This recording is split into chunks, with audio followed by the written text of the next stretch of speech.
Oh, no. Is this the best they could offer? Oh, geez, I'd hope for something with at least decent features. In the last 4 decades, Diane Keaton has played quirky, outsider, radical, harried, maternal, independent. You're an incredibly complex woman. I guess you could say I'm half saint, half whore. Infusing every character with a lot of Diane Keaton. You play very well. Oh, yeah? So do you. Oh, God, what a dumb thing to say, right? I mean, you say it, you play well, and then right away I have to say you play well. Oh. Her Oscar-winning turn came in Annie Hall in 1977. La-di-da, la-di-da, la-la, yeah. I never said la-di-da in my life until he wrote it. But I was a person who couldn't complete a sentence, so he did get that right. Welcome back to Daybreak. And in her new movie, Morning Glory, she plays Colleen Peck, morning show anchor. I still have standards, unfortunately for you. Suppose I don't have standards? Sure you do. When you got your pap smear on air, you wore a silk robe. Okay! Classy touch. And we're back. I mean, obviously, I want to emulate you. Oh, yeah, Give me a sure. chance. I thought you were a good anchor.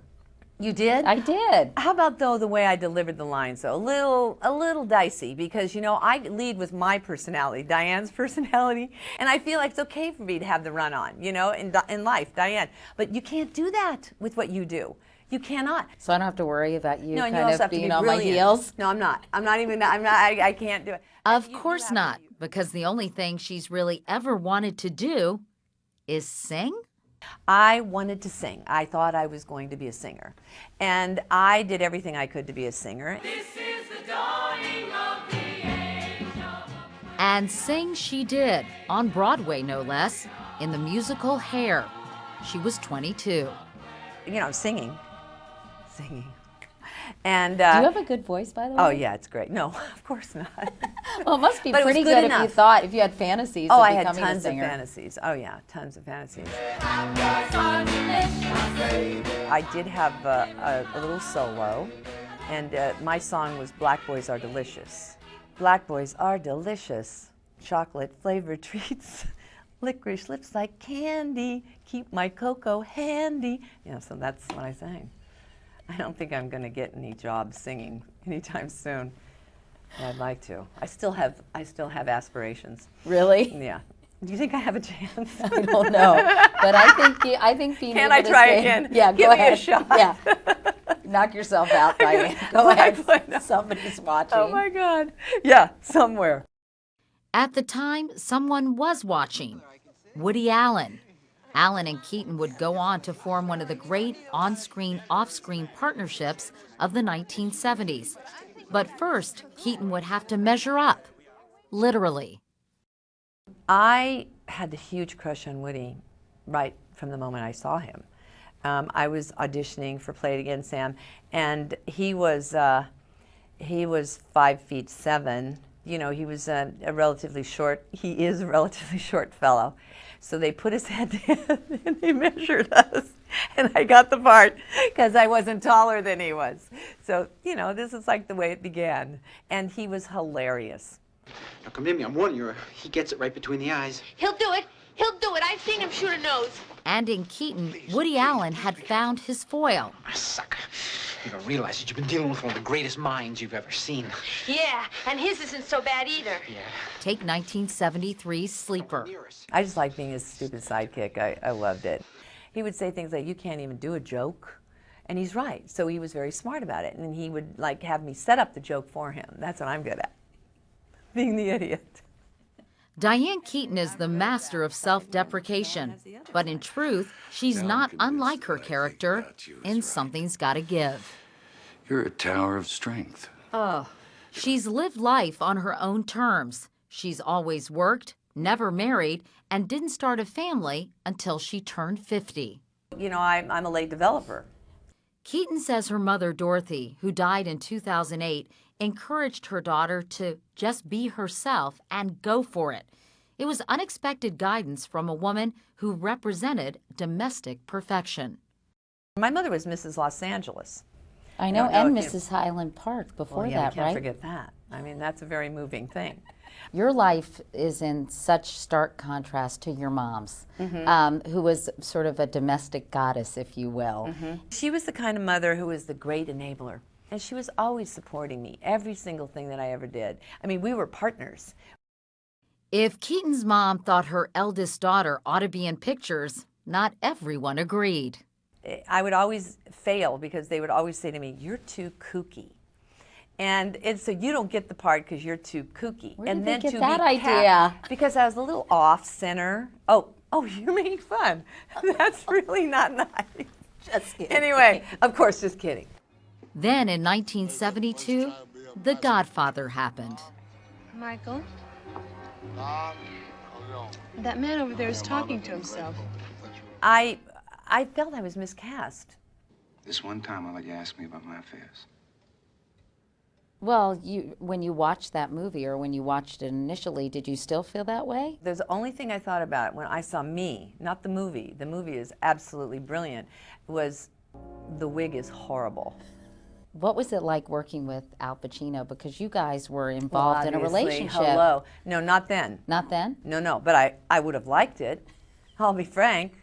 I mean, he was beautiful and so talented, and oh my God, yeah, I had a big crush. Things didn't heat up for them romantically until after The Godfather Part 2, but they proved to be two very different people. Al was more of a real actor, kind of really about acting, always. Al was the kind of guy that if you're around him, he'd read Shakespeare. Get it? Like he's doing The Merchant of Venice. I mean, hello? I couldn't stand doing anything like that ever. Really? Are you kidding? Night after night, doing a play? I'd rather, that's like my idea of hell. Keaton appreciates the many chances movie making gives her. And Warren Beatty, another longtime love, taught her you can never do too many takes when they starred in the movie Reds nearly 30 years ago.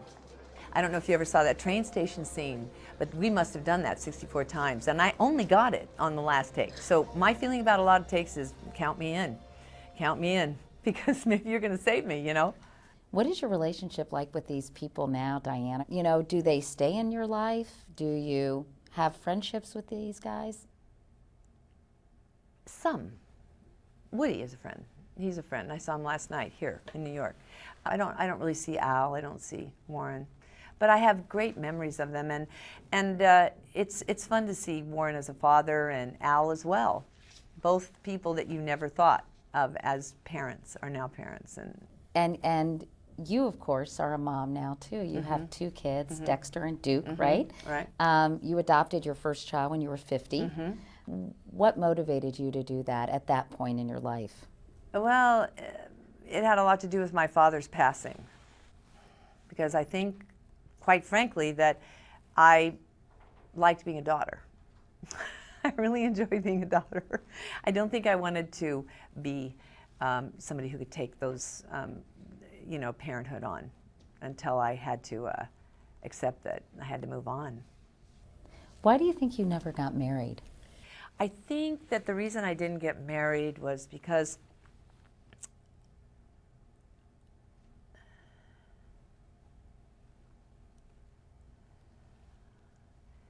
I would have to compromise too much. I think I took my cue from my mother there. I didn't want to have that. I wanted to try more adventurous things for myself, and I think that I didn't know how, and I was also afraid of men. Really? Oh yeah. I was afraid of men, yes. I was always being turned down or overlooked, and I saw myself as kind of a victim in that area. Yeah, it was hard for me to kind of compromise. I think I wasn't really marriage material. Do you regret that? Yeah, in some ways I do. Today, at 64, Diane Keaton's life is full of work, family, friends, all lovingly draped in her nonstop stream of consciousness and her own inimitable charm.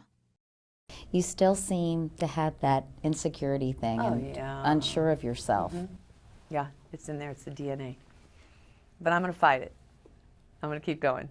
I'm going to try as many things as I possibly can, except for flying. I don't want to fly. I talk to the pilots. They all look at me like I'm crazy. But I think they're crazy. So how do you like that? I don't want to fly. I want to be adventurous, but I don't want to fly. Are you okay? No, I'm obviously not. I think I need to sleep. Somebody's got to put me down. Put her down. I know